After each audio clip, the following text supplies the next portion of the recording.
Kuya Isaac, story time. What is the title of the story? But those droppings turned into gold. Bird whose droppings turned into gold. One day, a hunter came into a forest in search of prey. He saw a bird,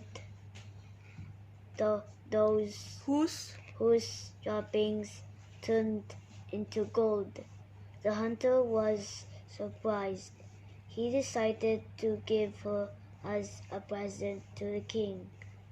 He thought He caught he caught the bird and rushed to the king's palace.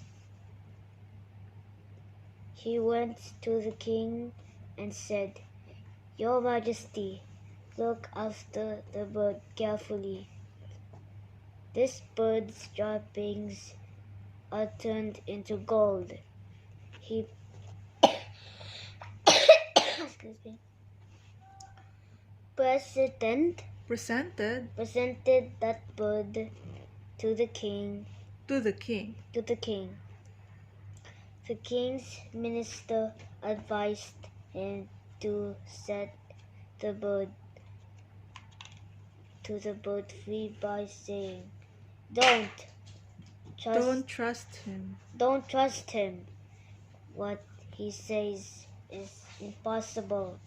After Releasing releasing the bird, they found that the bird's dropping indeed turned into gold. The king gave punishment to his minister for giving him a wrong advice. The moral of the story is sometimes what seems possible can also be possible. Sometimes what seems impossible can also be possible. Okay, thank you, Kuya Do you have a Isaac. break now? Okay.